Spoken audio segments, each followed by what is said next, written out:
Hello and welcome into the Sorare Data Show. I am Andrew Laird. You can find me as Lairdinho on Sorare. Joined today by Harry Trades and Quinny, who I feel like two of the three of us do a lot of content together, but not the three of us a lot of times. Yeah. Glad we can finally all get on.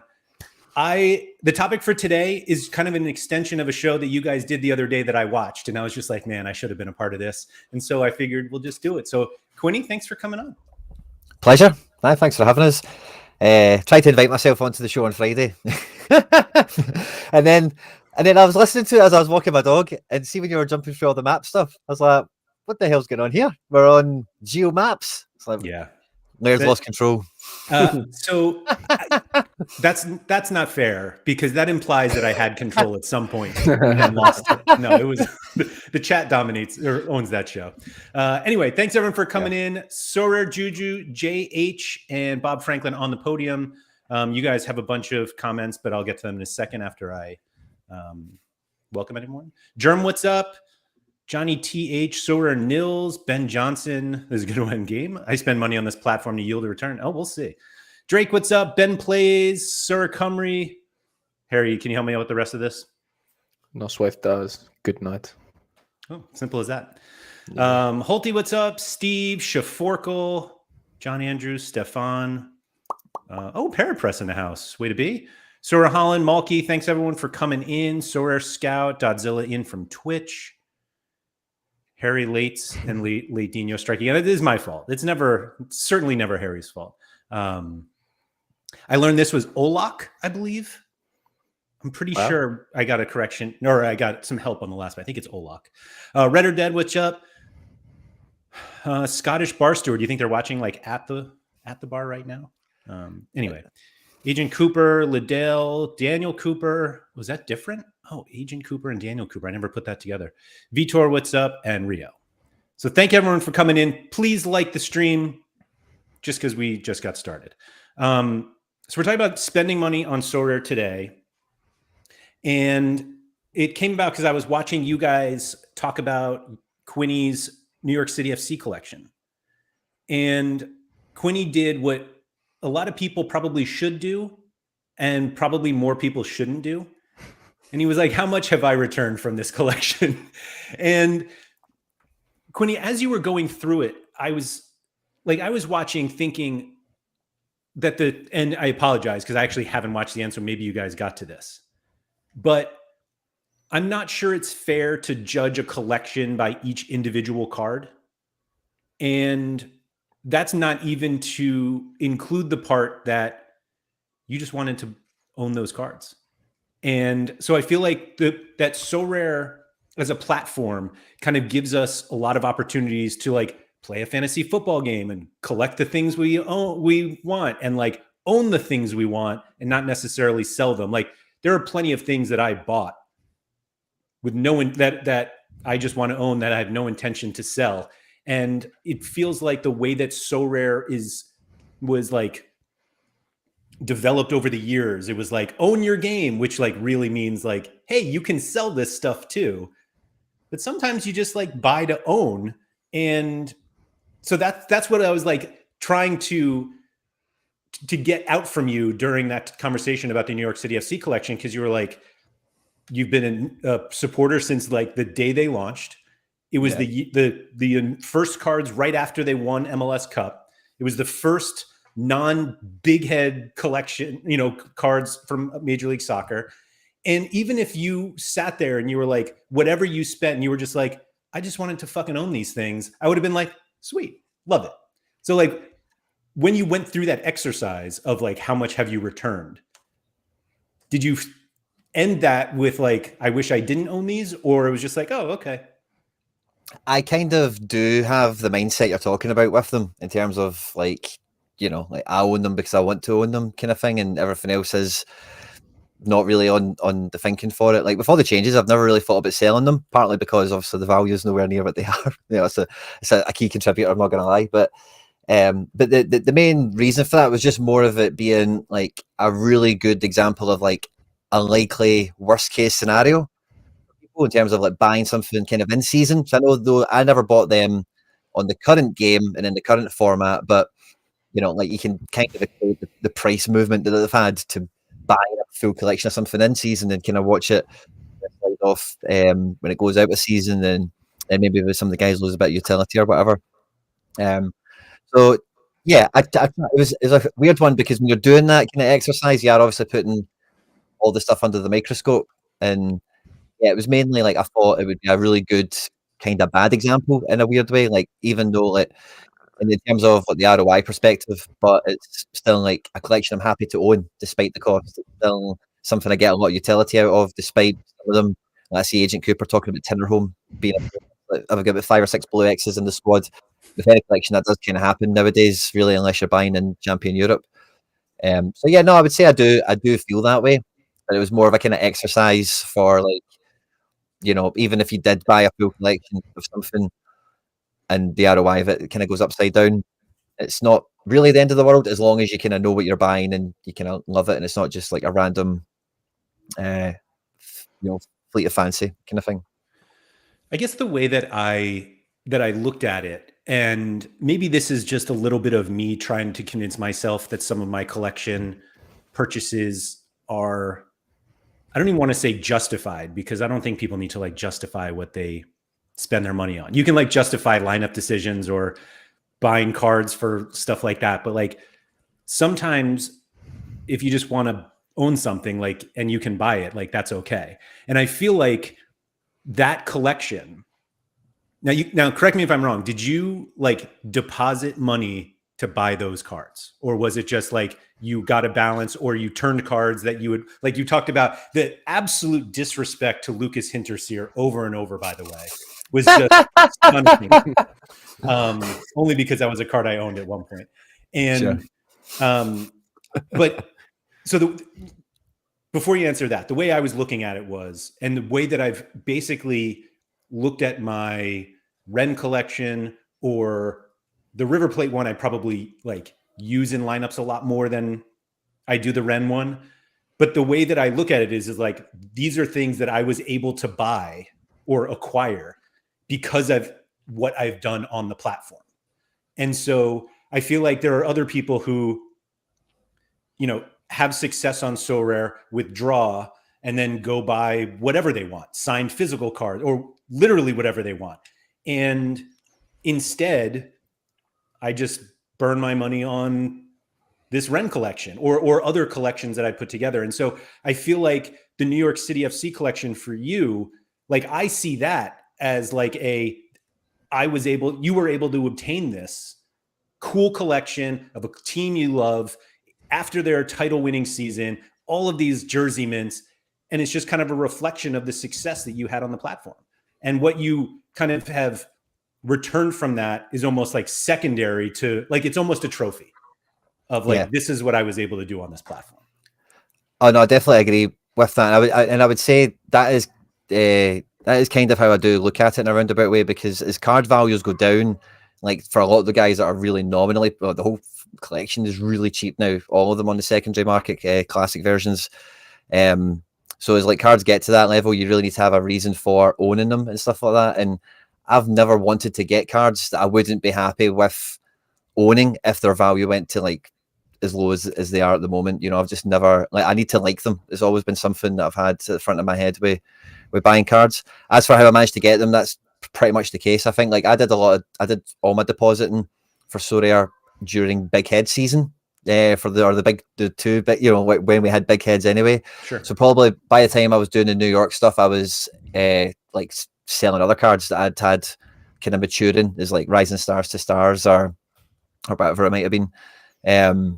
So yeah, not for some of them it would have been some deposits here and there, if you know what I mean. But like the Andrade, the Magno, the Sean John, like all the big expensive ones, I would have been selling rewards and going and getting them, that kind of thing.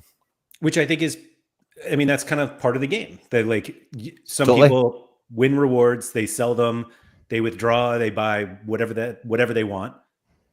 And you and I just buy more JPEGs. I do withdraw a fair bit, by the way, like in general. Maybe not so much over the last like 6 months or so, because I've been making sure my classic stuff has been like where it's at the moment. But in general, like, Yeah, I'm a big proponent on withdrawing, especially if you're winning regularly. The problem is if you're not winning regularly or enough, then it's kind of hard because you often need upgrades, and then it gets tempting to keep it on platform and like turn that tier 3 random guy into a tier 3 guy that means something. But yeah, like I'm always a big fan of taking a bit off the top when you can. I think that's really good advice. I will say that part of the discussion made me look at my Ren collection, and Agent Cooper says nothing can justify paying hundreds of dollars or pounds for a Lorenz Assignon Laird, which is absolutely true. As I look, and I don't even have a jersey mint of his, but he wasn't even the example that I noticed. So I paid $120 for a Lorenz Assignon rare card. It last sold for $7. Again, I don't have the jersey mint either, but I also bought it just about a year ago, 11 months ago, as if that somehow justifies it. But I was looking at some of the other cards and I was like, I'm never going to be able to return on these cards, on some of them. Like you said, because you bought jersey mints, like they tend to have a premium.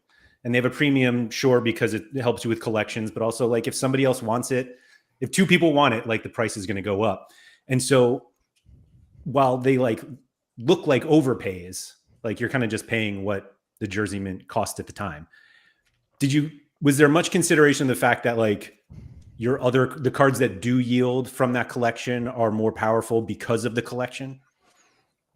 Yes, 100%. Like in the current game, like I think that's something that you do need to have in your club somewhere. Like, it might be the first season you play Sorare, maybe the second season, but there should definitely be like your Will Play Classic at some point. You should have like a spine of guys. Like even if you just looked at that collection right now, Sean Johnson, the goalkeeper, Castellanos is becoming a bit of a player again, Santi Rodriguez, maybe one other player.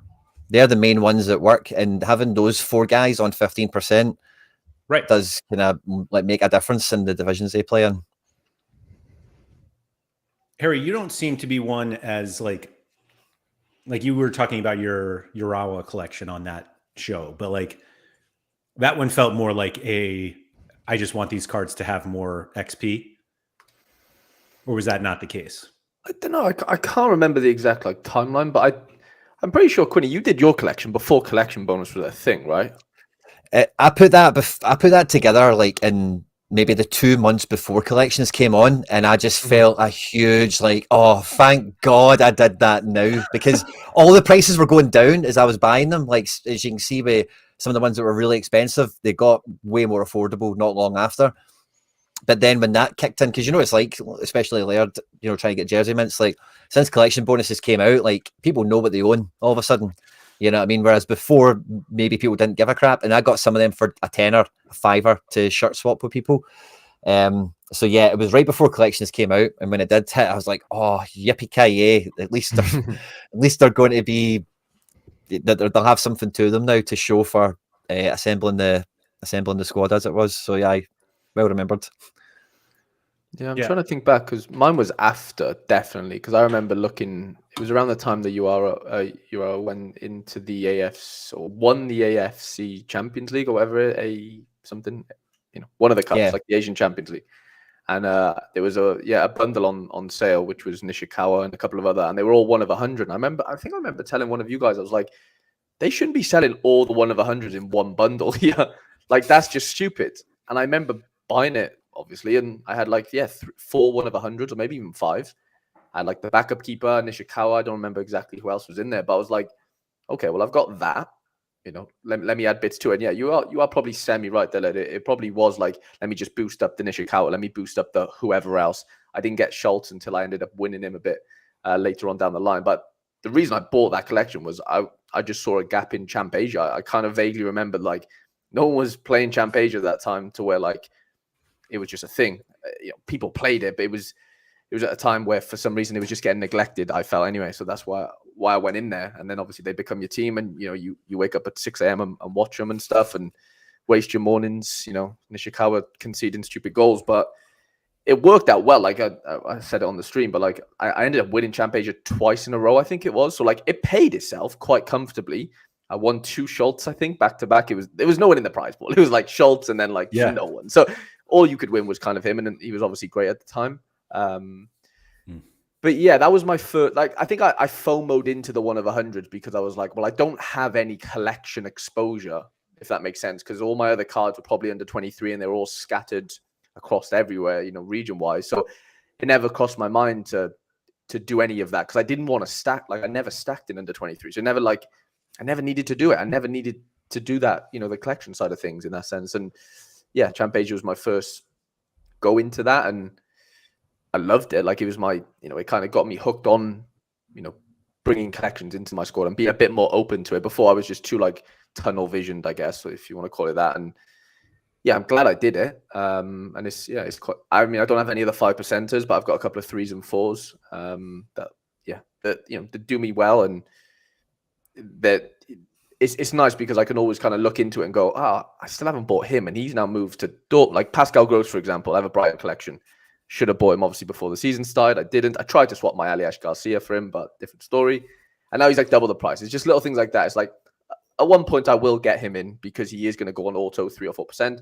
I like that thought of like having half collections because it gives you an excuse to bump them up and get the better players in because you're going to get them on on a nicer XP when they come in or collection bonus. So I don't know. I like it now, but at the time it was definitely like a FOMO move. Mm-hmm. I like this. Harry and me paid top dollar for our custom series Wales collection when we were drunk in Qatar. That true. So I have a US collection. I believe, I'm almost certain that I was the first person to ever have a full collection of these National Series cards. And I did this sober. And I'm still not I do sure. like yours, Laird, but mine are all gold. You're all gold, right? Yeah. Yeah. So like, come on now. That cost me extra. I'll tell you that for free. That cost me a little bit extra than I should have paid. That it's funny. I probably spent probably £100 to £200 on that collection. If I remember back, it was. It might have been like 15 quid, a couple of 5s, 10s. They weren't cheap at the time. I know, that was cheap at the time because everything else was 10x that realistically, if you had utility. So, I don't regret that at all though. Like that custom series one. Like, that's just obviously a sentimental thing, and I would have paid whatever. I think, well, I did pay whatever at the time. Yeah. To get it done, and it falls into a different category, but also, I'm proud of them. I don't look at them every day. I honestly don't forget I have them because you obviously can't play them, can you? But it is nice to have a little reminder now and again that I did do that, and it's definitely like a momentum piece. Yeah. So the other thing that Peter said, I'll never forget that Messi diamond went for 1 ETH. Mental. That is, let me see. I'll never forget that the number 10 Messi never came out. Did it not? Mm-mm. Wow. Wins the World Cup, doesn't get a jersey event. Shocking. Like, legitimately outrageous, that one. Because it's not like they didn't do, it's not like they only did 9. Like, they did a ton of them. What? And they just didn't do the jersey? Nice. It was random, wasn't it? How all the rewards were pure random AF on that National Series, weren't they? But if you look, it wasn't like star or anything. It was just pure pot luck, I think, wasn't it? Yep. Yeah, 9 to 11. That's insane. Is that insane? Because when that went for 1 ETH, the next question was how much does number 10 go for? If number 1 goes for an ETH, and number 10 never happened. I guess it was 1 ETH worth of cards. Oh, okay. 1.265 of ETH, of cards, which are now worth $80. Welcome back to Sorare. So the other thing that I wanted to go into today was basically more on the collection part, because I have found myself basically spending money to help my collections more than like trying to buy other like better cards. And I have this kind of this weird thing that like my gallery is at a point now where I could always use like top tier cards. We could all use like a new Mbappe, but like I'm not going to buy that because I don't have the budget for that. And so I've almost chosen, instead of slowly accumulating a balance so that I can buy like a huge card and instead just trying to build out my collection so that the cards I do have become like more powerful. And I can't even really decide if that's good or not, but I know that I now own so many cards that I will never use and don't really want, but because they happen to be a jersey mint of some 39-year-old guy who retired 4 years ago, that's helping my Franco Armani get to 15%. Like, I own it. And I continue to look for cards that help in that respect. But it really feels like a dumb way to spend money on the platform. I think I was doing gallery reviews last night, and this kind of thing came up with one of them because they've got lots of collections. I think, like, and again, this is where I think a lot of people miss it, especially Sean. I was listening to him defend himself yesterday relentlessly. But the idea of it is having as many of those, like, I love your Ren collection as like a better version of my New York example, because it's a European club, and Ren is like a great club. I've said this to you before, but they've got a great academy. They're always kind of in amongst the top 10 in France. There's always, like, the academy is the main thing, but that they're always a club you could look at. And if they've got enough rookies or they've got enough talent, coming through, then it would be a great one. Similarly to that New York collection, like that Ren one, pre-collection bonus would have been a collection that would have been fun to put together because of the names and faces that are in it. But it's all about, so when it comes to like adding more collection pieces in, like, unless they're a blatant red X, I don't agree with the "you will never play them" part on a lot of different levels. Like, in terms of like where the game is now and what we've seen with some of the special weeklies and whatever, multi-entry, and who knows how wacky the fixture list is going to be even later on this season, never mind in future seasons for when like games are scheduled. Like, already we've seen like La Liga have 2 midweeks already.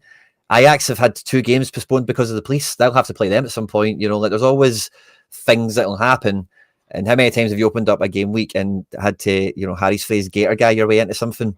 Whereas, like, it's like pre-gator guying yourself, so you've always got enough options so that, like, that's kind of the way I think of it anyways. Like, because I can open up, I'm always surprised sometimes, like, oh, I've got Callens playing for Peru, quality. Or I've got, other random things. Oh, hey, Bears went to China, jackpot, and and these things, like, so as long as they're actually football players, then I don't get behind that. You'll never play them parks. You really don't know.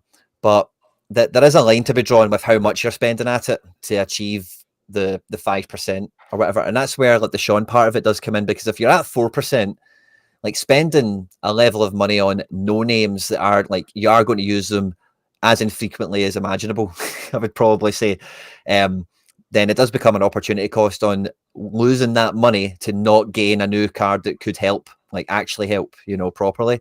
So it's all about where you're at and where the collection is. Like, I've got 2 5% collections. I'll probably end up having 3 or 4 from where I'm at right now. But outside of that, like, getting to 3%, if it's a serious club, they've got good players in it, you only need to buy like 10 or 12 to make that happen. That's more like what I think. Once you've got 1 or 2 on 5, with your local club, the team you support, one that you think's a budget, or like Chelsea. I've been saying Chelsea in my content for a wee while because their squad is ridiculous. And give it 3 transfer windows, and that team will be everywhere. Like, they'll all be starters somewhere else in no time. So I do recommend. I do think you should have like 1 or 2 that really do hit the 5%. Because again, like, think about it. If they've got 4 goalkeepers on their books, if 2, 3 of them move on, get jobs elsewhere, having goalkeepers with 15% on them is worth having.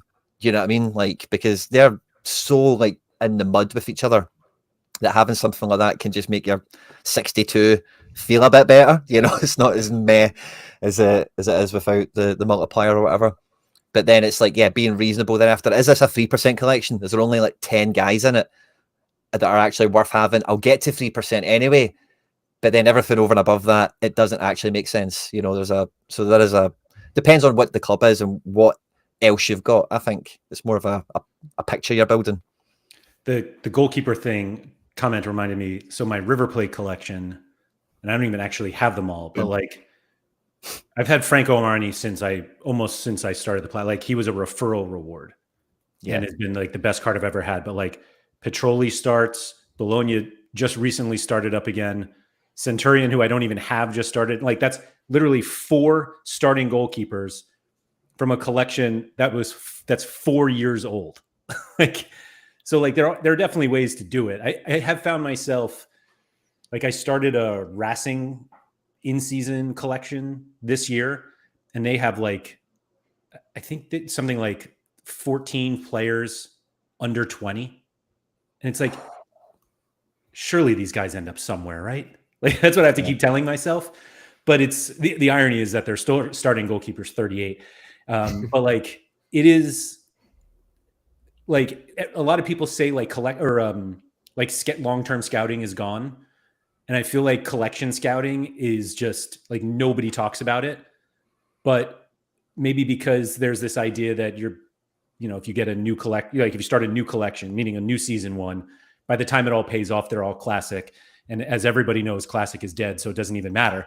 But I mean, it is like kind of the easy way to get these guys that maybe one day will be great. And when they're great, you have them at 15% or whatever it is. Yeah. I do think though there's definitely an opportunity cost. So like going, the Sean v Quinny like question there. Like there is, because like yeah, there's a sweet spot with all that. I completely agree with like the whole like, yeah, is 4 to 5% really going to make that much difference? It's probably minimal, and the amount you have to pay probably don't make much sense. I think what makes this really hard now, from like the decision about like, do I take my Cincinnati collection from 2 to 4%, or do I go and buy 3 players that are going to come in and start for me from random teams?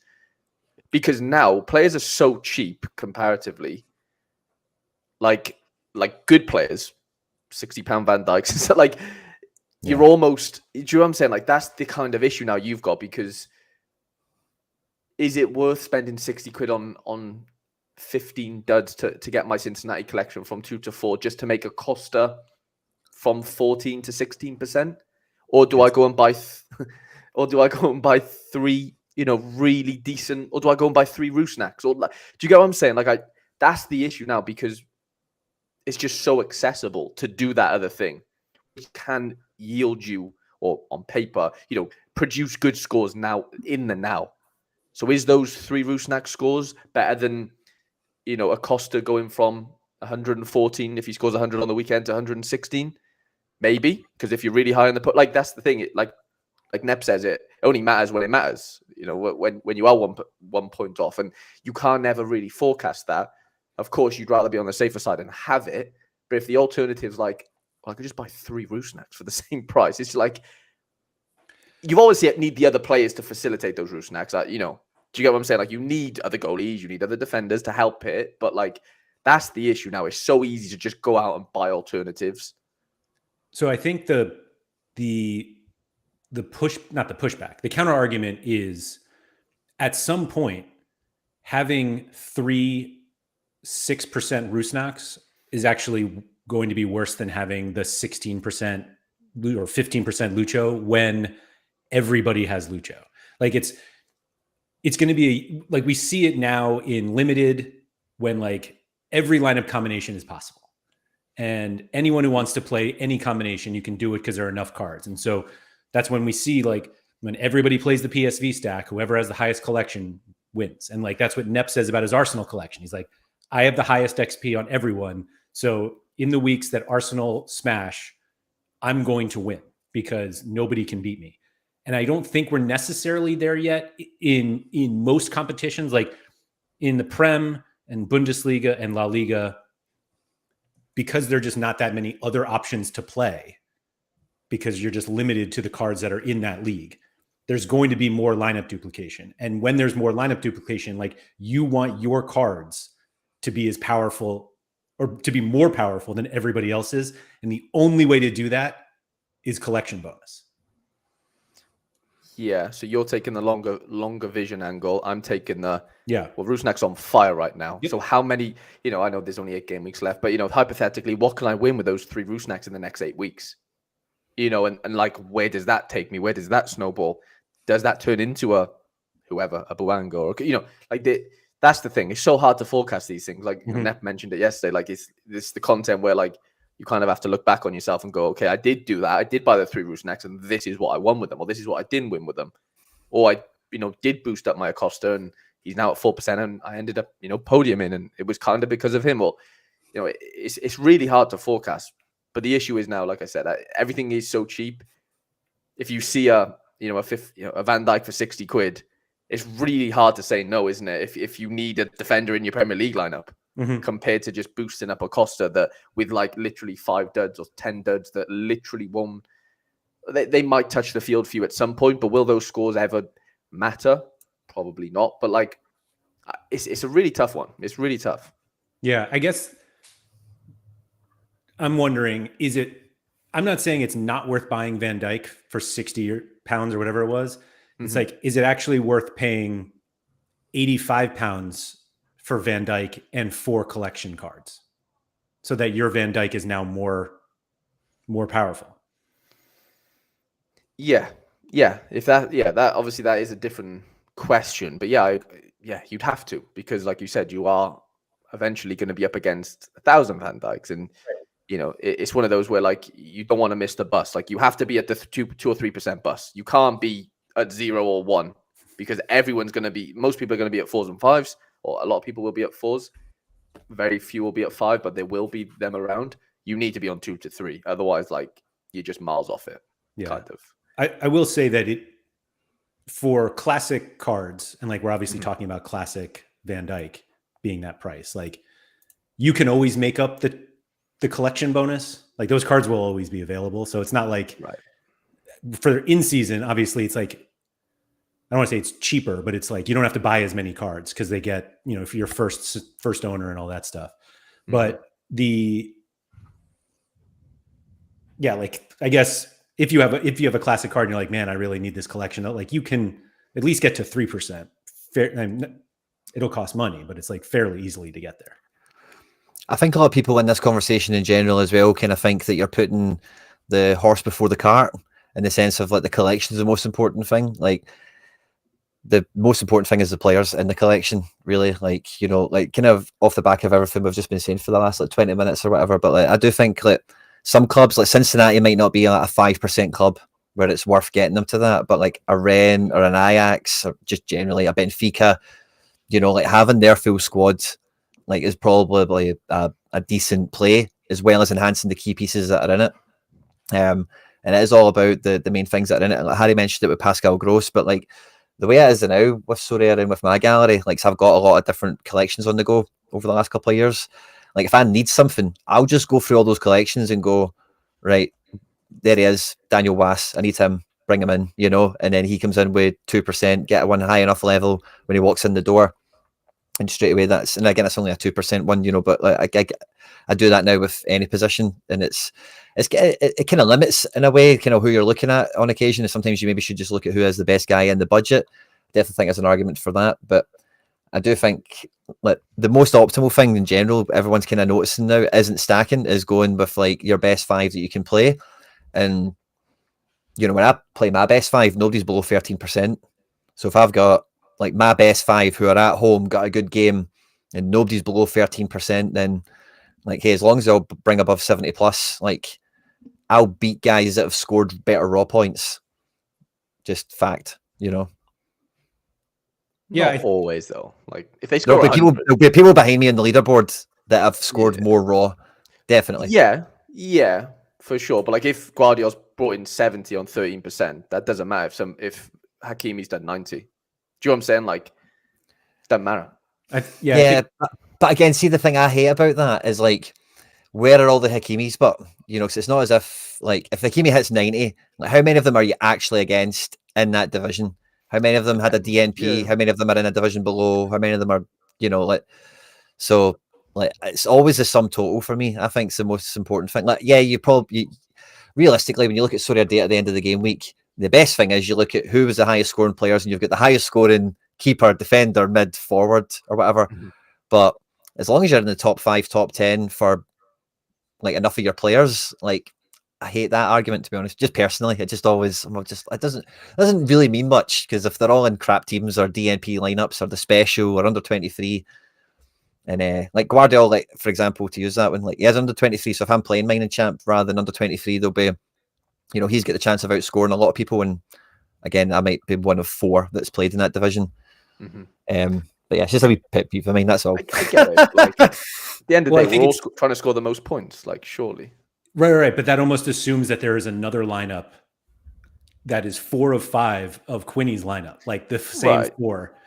And the only difference is Hakimi versus Guardiola. And like that. No, doesn't not matter. even that though. Because even if like they all bring in 70, like Quinny said, and they're all on 13%, it doesn't matter if 2 of another lineup's done 100 each. Do you get what I'm saying? Like, it doesn't Yeah, but matter. it didn't matter anyway. What do you mean it didn't matter anyway? Like you weren't beating that anyway. So like the collection for like their collection or his collection like almost doesn't even matter at that point. No, but the argument here is just because these like cards are on 13%, they're going to put you in and around it. But that's not the case. The case is you need the best scoring cards on game weeks now. Right, but I think we're getting to a point where you're going to need the best scoring cards and not the best scoring players. Right. Yeah. No, I agree with that, but that wasn't like he just gave his cards, right? He said his 5, but they're not the best 5 that exist with 15%. No, probably not. Yeah, they're good cards. I'm not saying they're not bad cards. Do you get what I'm saying though? Like no. But the difference, the thing I'm always thinking about in this setting is how high can I finish? My cards are only going to score so many points. I can't affect how many more passes they make or shots and all the rest of it. So my best 5 for this game week, whether I've got collections or not, wouldn't change. I'm still going to pick this goalkeeper, this defender, whatever. And I think like if I really believe in these guys and I know I'm playing them all the time, then I want to make sure every point gets brought onto the table that I can get. So it's just because people don't do it, but like if I've got like a 5 that are 13, 14, 15%, like there just will be people behind me that have had a raw score that's higher, but I will have more boosting on top of it, unless everyone does it, which, at this point, no one is. And like you said, my cards aren't the best. So it's not as if like I'm going to have a full 5 in the top 5 rankings. Maybe I will. Hopefully I do. That's the idea. But like, it's not something to that level I accept, but it could be the difference of me getting one of the crappy boxes and one of the good boxes. It can easily be the difference between the card brackets as well, or even just getting onto something at all. Like I've had a few 4-man efforts pop off and it's because like, I've got 15% Hibert and then 13% Guardiola and Angelino or something, and it's like those little bits have added up and then it's like, oh, you've just made it in, and even though it's a crap card, like something's better than nothing, so it's just more that it will deliver you better, deliver you more because your team shouldn't change, like ideally, like on collection bonuses and that kind of thing. You should be picking your team on that kind of thing, but people don't though. Right. I was literally gonna say that then. That's the biggest thing that like I think I fell victim to for a long time is like I'd look at a card in my gallery or my lineup builder and go, he's like I got Enzo at 10% and I've got Harry Wilson at 5, whatever, and it's just like, or like let's make it even fairer. They're both the same, relatively the same card. I would like my bias would go towards the 10%er because like the ceiling is higher, right? Like there's logic in that, but you're not taking into account. Oh, but the Harry Wilson matchup could be better. He could be playing Montenegro and he gets 2 assists in 2 minutes. Like he can do that. So it's like that really it's still like a problem for me now. I think like I do look at some cards I bought recently maybe and they're classic and they don't have that good of a collection. I'm like, I don't fancy you because of that, and I'd prefer to play Enzo like away to Brazil just because he got 10%. Honestly, I bet a lot of people in the chat fall victim. I've got a great solution for that. Go on. I've got a great solution for that. Just get them all into 13% or more, and then you don't think about that. But you ain't gonna get a 3%, David Zimmer that I bought yesterday onto 13%. No, of course. But like, if he's a part of a 4% collect, it will happen. You'll get there. That's a matter of time. Yeah, eventually. I've owned cards for a long time as well, so and I've generally worked on Sorare in this kind of way anyway. So this stuff has always benefited me when it's came into. It's like, oh, brilliant. New York collection, jersey mints, that all means something now, thank God. So like it is something that I'm kind of tuned for anyway, I think a wee bit. Frips here saying that the double-digit percentage cards just look more satisfying in a lineup, which is totally true. Yeah. Nep says, I don't even think collection bonus is so important for the top of the leaderboards, but even if it's the difference of a box or not, or a tier 3 or not, it's worth it long-term. But also collections are terrible. No one should do them. Thank you. It's always going to go back to the whole, like, it matters when it matters. Exactly. And it's less about whether they matter and more about how much money you are spending to make them matter. And it's like if you're overspending to get to 13% where you versus 12%, whereas you could have bought better cards, I think that's on you. You have to figure out like what is the right price to do it. I think part of it as well, this is maybe part of the bone I've got with Sean on this, because like Sean's an OG, like like the rest of us here has been playing the game for ages, knows his stuff, no two ways about it. But like I've seen Harry on the stream we did the other day, like I did see when the collection bonus came out, number one, and then when all this stuff that's just been put in place was previously announced in like March or whatever, the number one thing that kind of ringed out in my head for all this is like, when we get to this season, the season we're currently in, this will be like the start of like a different Sorare or all the rest of it. And for me, that is the line in the sand of, and I think you've probably spoken about this on your channel already, Laird, in a way. But that's if you're early or not. If you were here before this season, I think you're early. And me, the big thing I've always been trying to do on Sorare is get the best gallery I possibly can before it becomes a big thing. And I can, obviously now card prices are not, they didn't go the trajectory that they were following when you would think that, they would wind off, and like the idea was get the best cards I can afford while I can afford them before they become unaffordable. And obviously that's kind of been flipped on its head a little bit, which is neither here nor there at this point. But when it got announced all this stuff was going to happen, it's going to be single divisions and classic and everything else, I'm like, the number one thing I want to have from me being early is cards that are powered out of their tits, and then I have like, for owning this card this Ferran Torres for 2 years and this, or 4 years in Soler and all these other guys, like when they hit, no one will come by me. Like I will hit the hardest. That's one of the things I can bake into my club for being here this whole time. And all I need to do is, I'll go buy a Killison and I'll go buy this guy and I'll go buy that guy, and the Leipzig's at 3% now, and this Kawasaki I got to 2%, and whatever else. So I've kind of had that in my head, and I think for people who've been playing this game for a long length of time, whether they've been trader accounts or like proper like winning machine kind of mentality like Sean, like just the best card that you can afford every time kind of idea, is that now that we're in this thing, like if you've like, I think people will hurt that haven't baked in an early adopter advantage somehow into their gallery. Might be high X, might just be level 20 guys, maybe you see it as that, fine. But I think having 4 cards on 4 and 5%, if you've been playing this game for 2 seasons or more, certainly maybe a season or more at this point, like you'll probably regret not having that quite quickly, I think. Yeah, I think Sean's success on the platform is indicative. How do I say this nicely? Sean has won so much on this platform that I don't think that he needs to play the game like other people. And so he has, like, not even talking about like the number of cards that he has won. Like the number of rewards he wins with lineups that are made up of rewards is huge. And so that's how he ends up with the best cards. Like he's won some very, very good cards. He's won some really awful cards too. So it's like, it's not like every card he wins is good, but he has this stable of like excellent cards that Sean is PSU fans too, for those who are asking. So that he doesn't need to think, how do I make my Mbappe more powerful? He's like, I have Mbappe, and like a lot of people don't. And when you have the best cards, like, I don't think you're necessarily thinking about collections. And when we were talking yesterday, when he was like, yeah, I have a bunch at like 2 and 3%, none of those are because he bought cards to get them there. Like he wins so many cards that he ends up like winning enough collection pieces. Yeah. So Sean has 1,046 rares, and he has 3 collections at 3%. That's insane. That's it. That's actually like not great, is it? Like to have that many cards. I know he's not necessarily trying, like we've obviously said, he just wins his way into them. But like, I don't know. Yeah, maybe did you say only 3? Like no more than 3%ers? Wow. Because that's not even that hard to do. Not, like, I'm just surprised he hasn't fallen into like a little 4. He will regret that. 4s. No 2 ways about it. The amount of Rodri's, De Bruyne's, all the cards he relies on, the amount of them that are going to be outpowering him right imminently is going to be significant. And then never mind the kicker cards and the rotation options and the goalkeepers. Like, he will regret that. Like, I've got no, especially in Classic. In Season's a different animal, of course, none of this matters.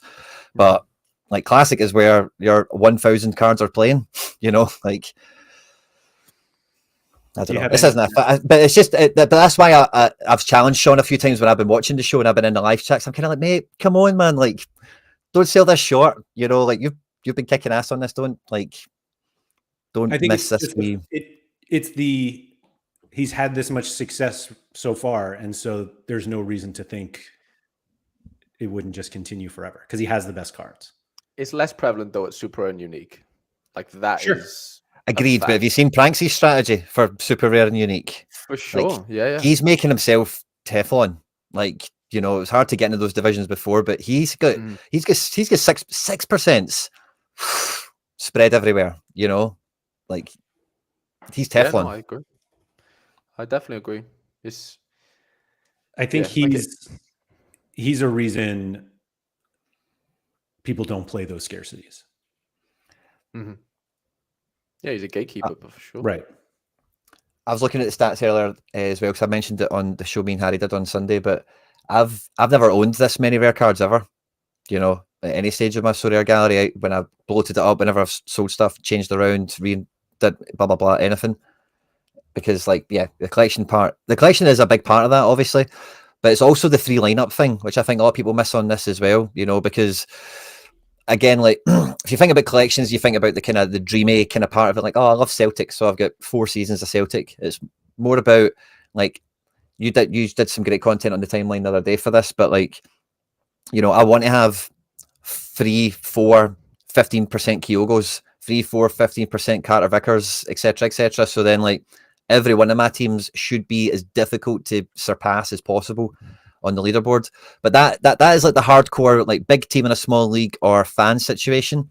But for most people that are playing this game, like, having it be more about, like, the team and what they offer, and then having other teams that can kind of dovetail it over. Like, the first season you maybe buy West Ham, Chelsea, Arsenal, whatever it is, and then you're buying that in season, you have all your fun with it, that then turns into Classic, and then next season, yeah, you might lean into the same team again. I'm sure that'll be quite common, but I'm sure some other people as well might go, oh, I'll try La Liga this year. Let's go get a Valencia kit. They're quite cheap. I like some of their play, or, you know, whatever it is. And then once you've played it for a few years, like, you will just organically, so many people will have 3 and 4% on important players that will just then become their kind of lock team, you know. Do you think that the new competitions, like, just the way that the competition structures are set, that we will see just many, many, many more maxed out collections? Like Premier League and, like, the single league competitions, like, people, like, we see tons of stack. Like, people are just running 5-team stacks, or they start with a collection knowing that certainly at the limited level, not building your collection is putting you behind a lot of people. And there's only, like, so many cards that you can use. Like, if you don't have one of the 3 top forwards, like, you're really behind on everybody else. So then if you have one of the 3, and then you have to get to 15%, like, if you don't have those, how do you reasonably compete for the top?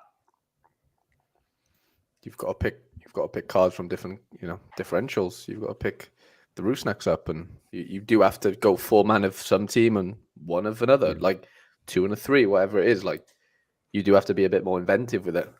We'll see it this weekend, like with the Mbappe thing.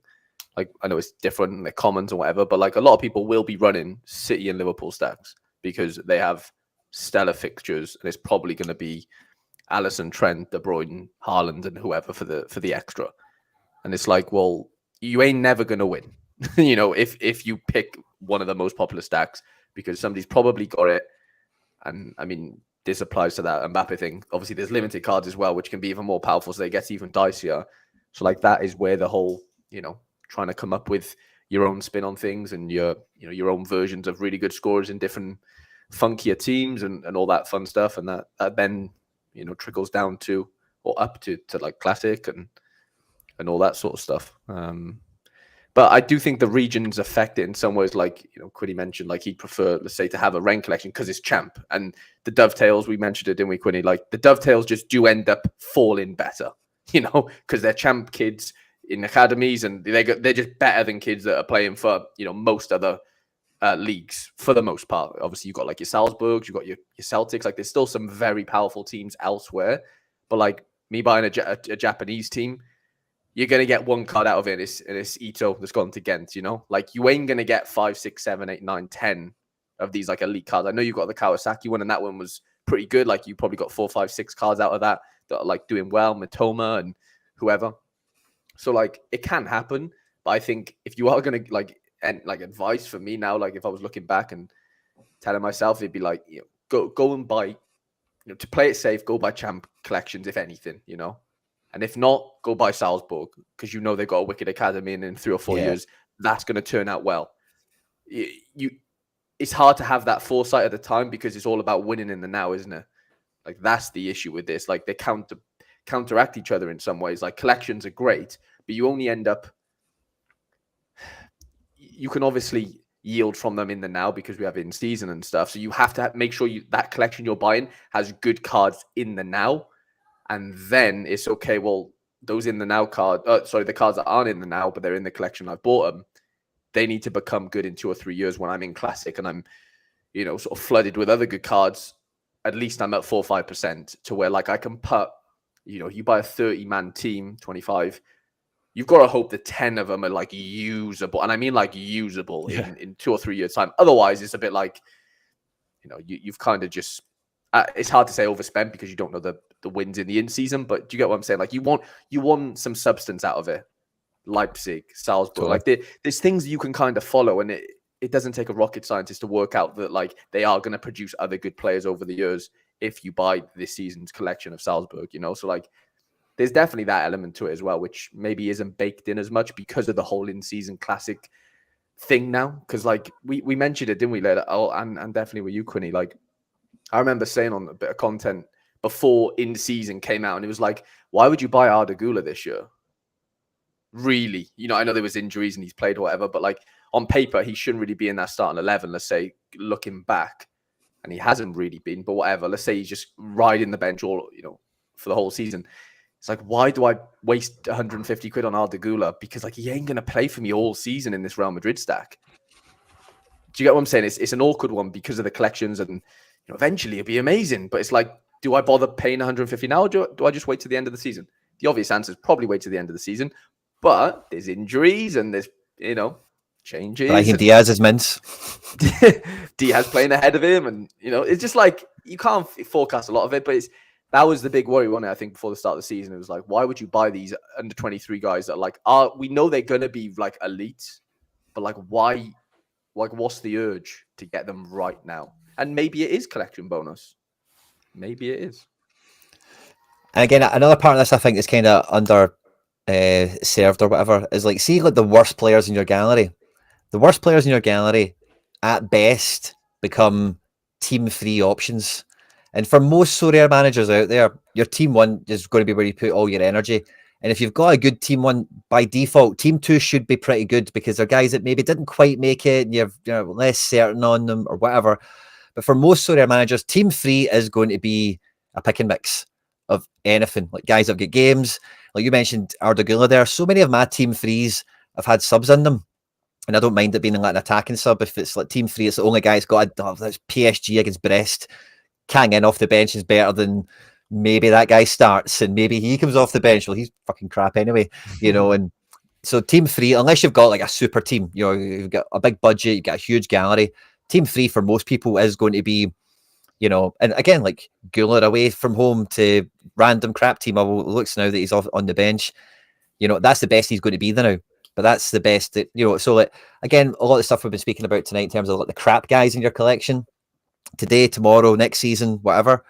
The best thing that those crap guys will be is a team 3 option. And like, where is your team 3? Is it struggling to get out of Division 3? Is it in Division 2? Like that, so again, there's a bit of flavour with that as well. Because like those guys, like Arda Güler in team 3 comes off the bench and gets an 80. You're rubbing your hands together because you'll probably have a decent centre-back that couldn't make it into team 2, a goalkeeper that's playing, a striker that started, and then whoever else you filled that up with. So Arda Güler as an example, it could be anyone, but so yeah, as long as they're good footballers, like again, I think there's space for anyone in your club now. That's fair. That's fair. Couple comments from the chat. Rob said, my tactic this season has been the Salzburg collection. They always find hidden gems, and the rubbish ones will mainly walk into other Austrian Bundesliga teams at worst. And Sorare Judah said, I have Leipzig at 3% before this game week, and I am 0.36 points in the money using 4 Leipzig players, textbook pro collection scenario. But one of the comments from Nep earlier, here we go. Pro Play is buying collection cards this season as cheap as possible for cards that you project will be beasts in Classic in 2 to 3 years when everyone is scrambling for collection score and then selling, which is wonderful that Nep thinks Classic cards will be worth more in 3 years than now. But it makes some sense, I guess. Like, you know, the jersey mints are always going to be like whoever is building a collection, like the jersey mints will be valuable to them. I wonder if there's something that Sorare can do. I know it doesn't. It goes against first buyers or first owners and stuff. But like something that you can win in a box that allows you to just put that on the card that you've bought. Because like it's your card now. No one else is first owner on it because it belongs to you. Even though if you bought it off somebody. So like I bought a card off Nep. He's now not the first owner because he's given it to me. Like I wonder if there's something they can do. Maybe not 20 points or whatever, but there's got to be something in there that they could. Entice you to, or like have another option in a reward box in that sense, and it just goes towards your collection score.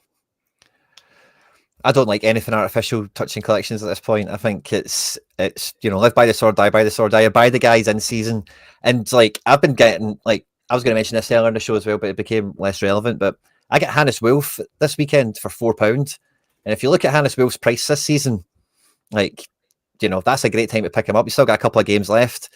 And even like some of the Celtic guys I managed to buy from last season in the off season, guys for like £3-4, crap guys will get cheap. You know that.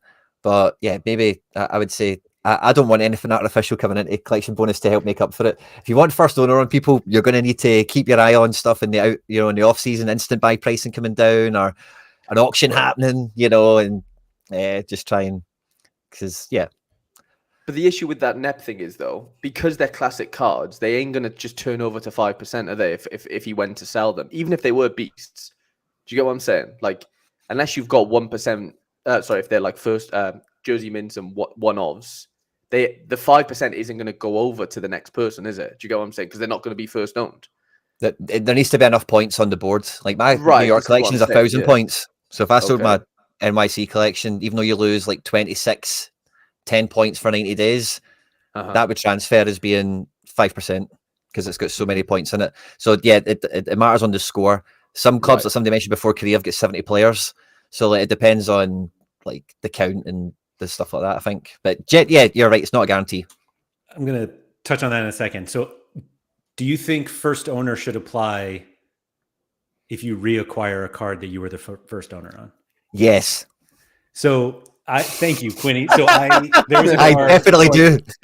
I'm doing this Racing collection, and way back I won Gabriel Arias, who was the goalie. Obviously, it's not part of the collection because it's a new season collection.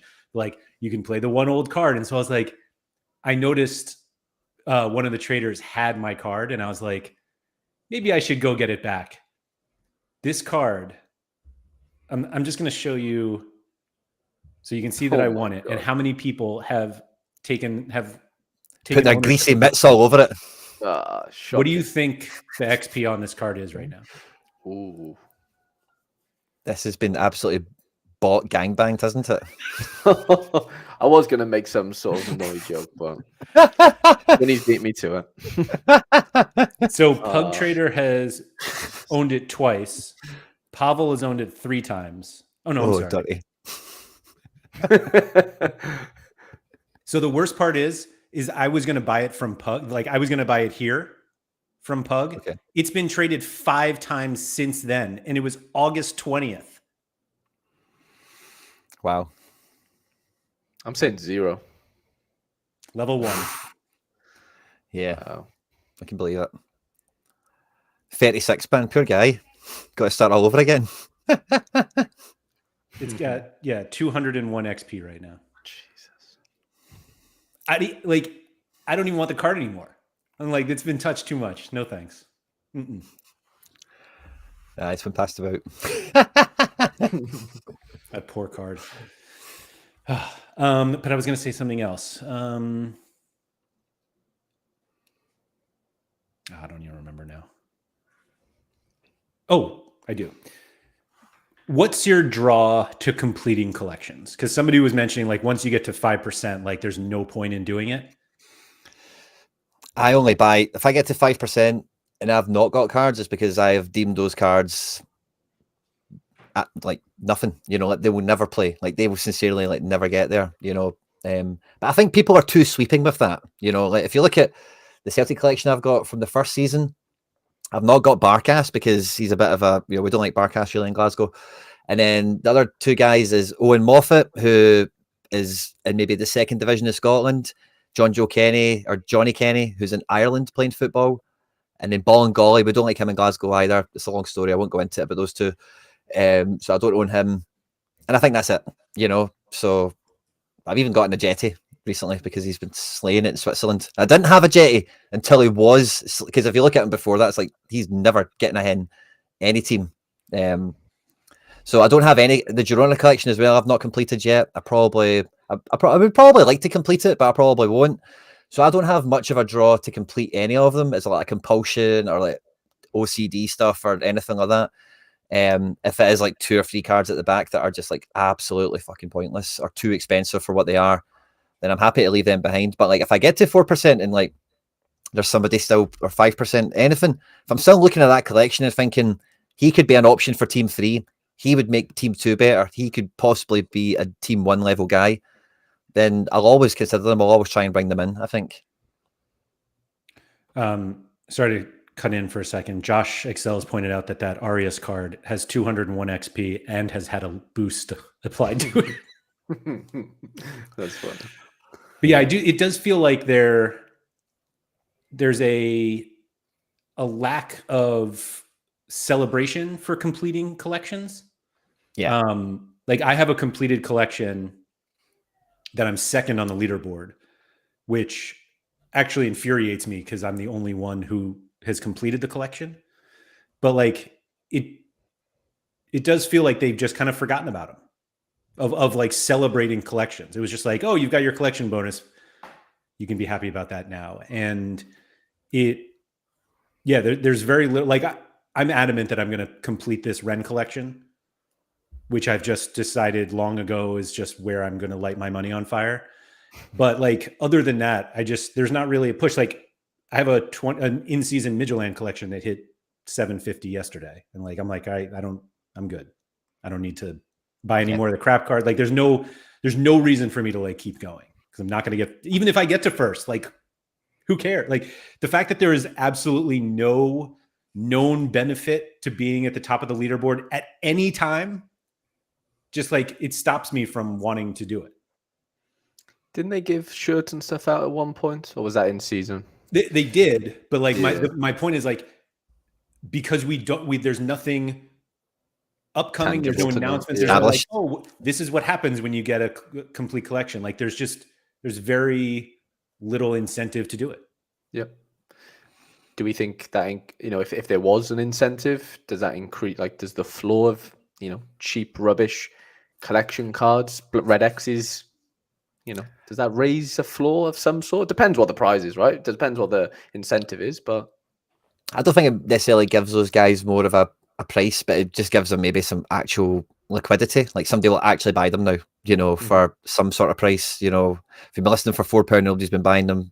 Suddenly you get an offer for £3.50, you'll take it. That kind of situation maybe. But I don't think it turns the £4 card into a £8 card or whatever. Deco said, it feels like completing a collection should be an extra 1%, no bias whatsoever, having just finished a Philly one. Josh said, you mean to say you don't get a massive high from the color being filled in at the bottom of my club page? People are so needy these days. And somebody else mentioned you get to put a badge on your profile, but you get that way before completed collection. Yeah, that's 300. They give those things out, with a sneeze. Yeah. Yeah, maybe they've got a few of those things backwards. Maybe I don't know whether the badge, at the end really like incentivizes it. If we're being honest, maybe it does for some, but I don't think it moves the needle. Does it really? What does I like it being? I like it being at 300. I wish you could do. So I have multiple Midtjylland collections and multiple River Plate collections, and I can only put one badge on my like club. Like one of each. You mean? Yeah. Yeah. Like I wanted to put 2 Midtjylland badges, and they wouldn't let me. The crimes. Ooh. Josh says a market credit to buy your first player from that team the following year. Yeah, that'd be cool. Sean might even have 3 badges. No chance. No. Yeah, it's a tough one to add in. Like, 'cause again, like the shirts or the signed shirts or the match tickets, it's kind of like all over the place. Like, what clubs do they have them for? How many of them do they have? When's the deadline for it? Is it like end of the season? Everyone who's got a full collection or something like that, should they tell us that now? Should they tell us that a month in advance?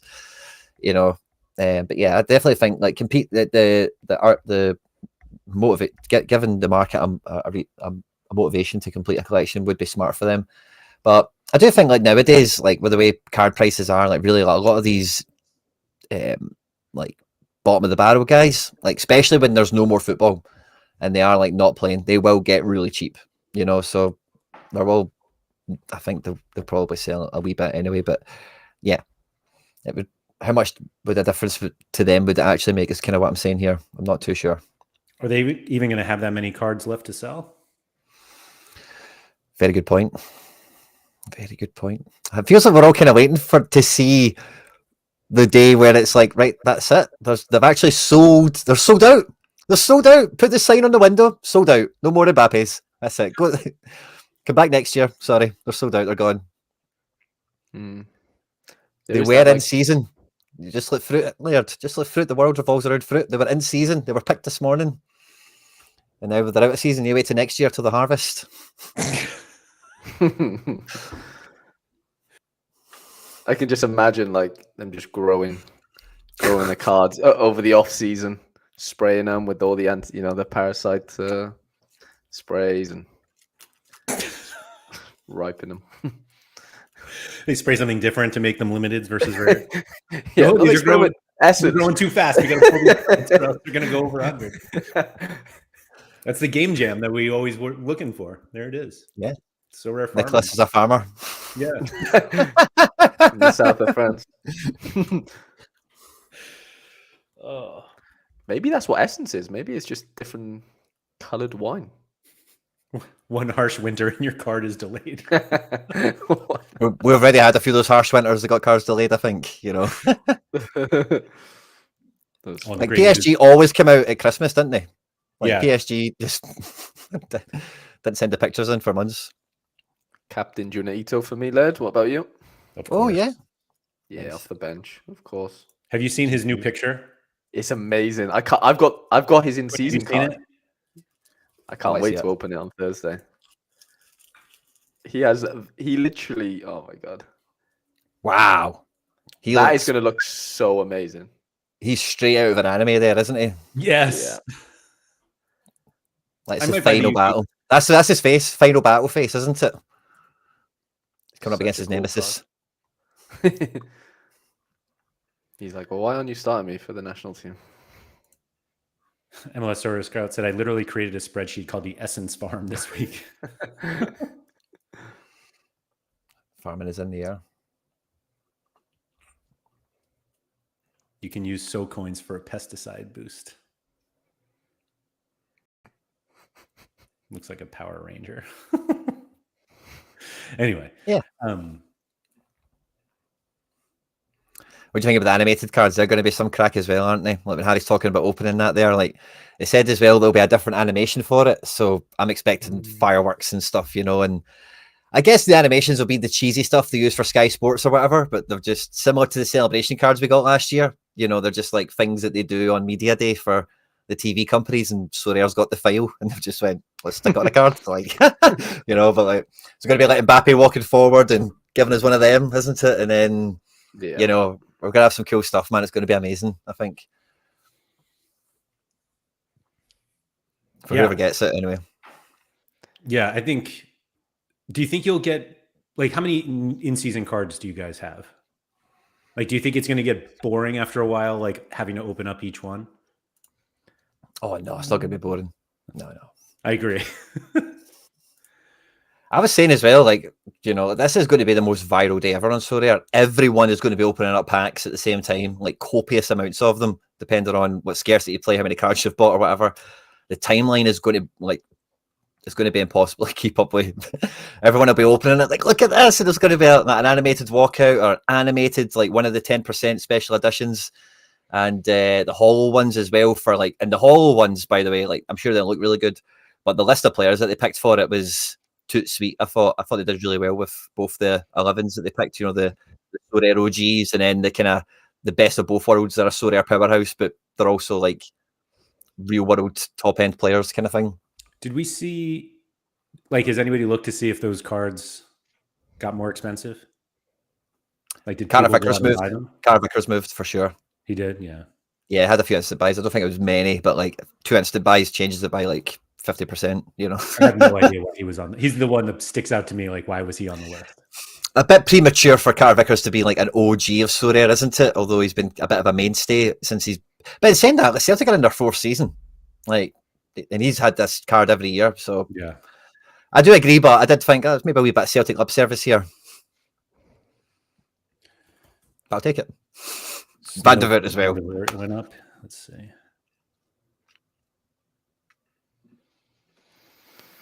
Oh yeah. Oh yeah. Well,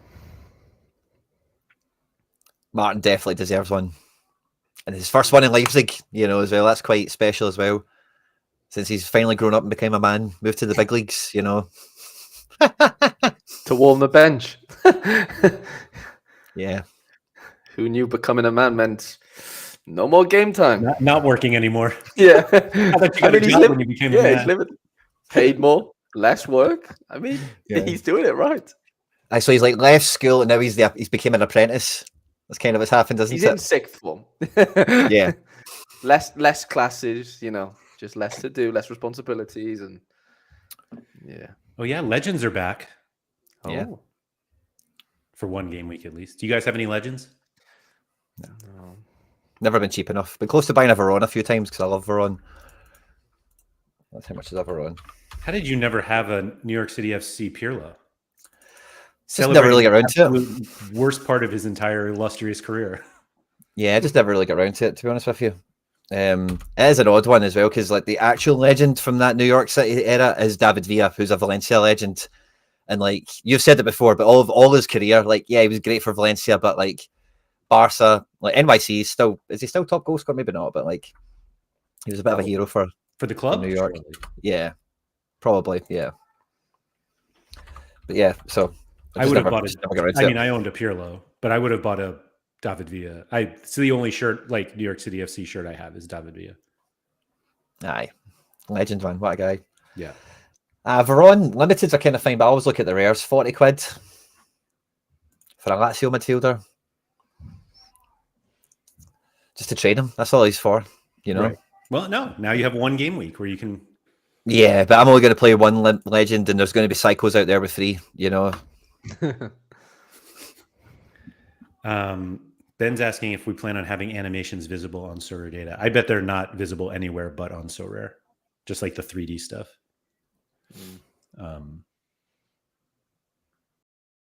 David Beckham rare PSG charity contract. I used to have the Vincent Company rare card, but it was a manager card, so I don't know whether it actually ends up being a legend. I don't think it does it? I don't think like Agent Cooper was saying there, like they should legendify some people like Buffon and Cruz and Iniesta. Iniesta's not really actually retired. He's still actually playing, isn't he? I think he's still playing, yeah. Thailand or something, probably now. Singapore, maybe, or somewhere cool. I think that's up there. It's definitely one of them. Where is he now? I think he's in like Qatar. No, I don't know. Oh, did he retire finally? Did he really? I remember Raja Nainggolan went to Indonesia, and he's like the national part of the contract as well as he's like the national Indonesian tourist person, if you know what I mean. So he's like does all the adverts for Indonesia. You fly to one of the airports and he's the big picture of him there. He's the guy with the taxi thing.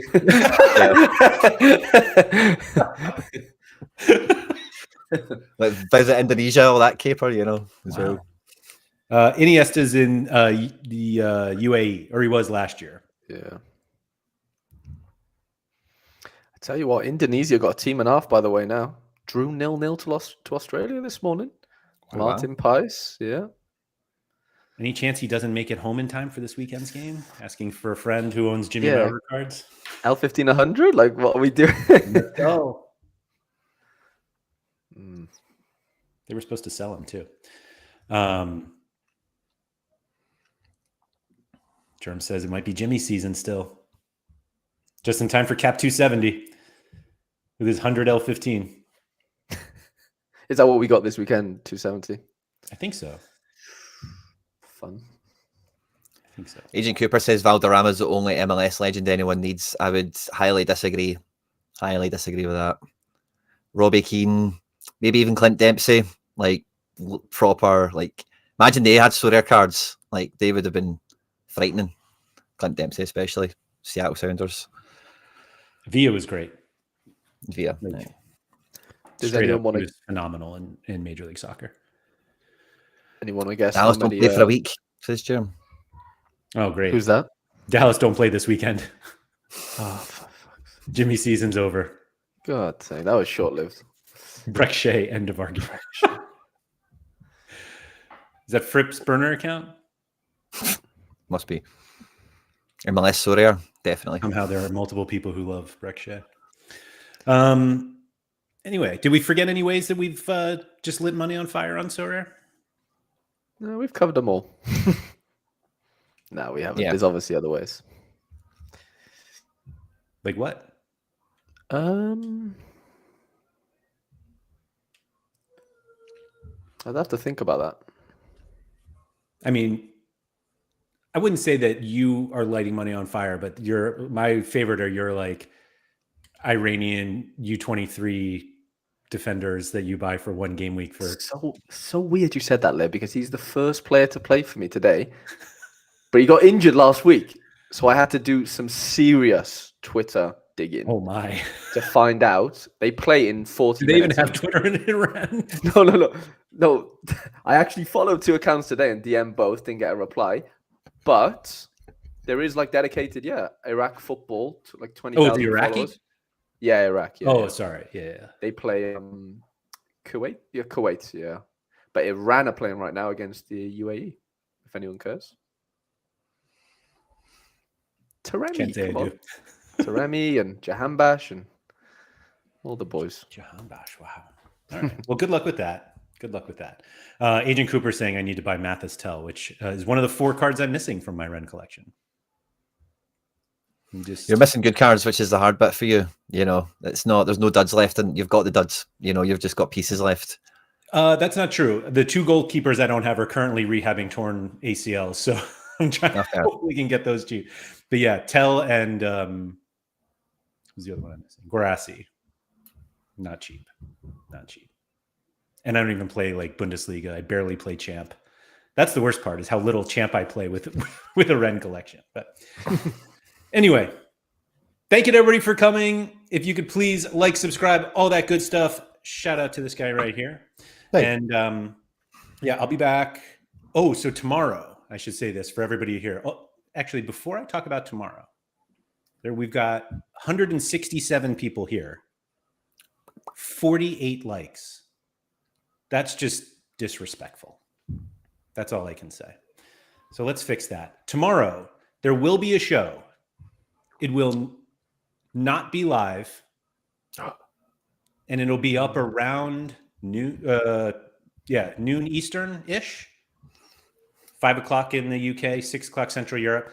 I'm sitting down with Guy and Tolga from Sorare to talk about the new gameplay as well as the game lobby redesign. If anybody has any questions that they want to ask, feel free to send them over to me. I think I tweeted about it, or Sorare Data account tweeted about it. If you just write back to that, hit me up on Discord, wherever. You can leave a comment on this video too. So yeah, if you have any questions for them, let me know. So yeah, thank you everybody for coming. Quinny, thanks for jumping on. And, pleasure. We'll see you around.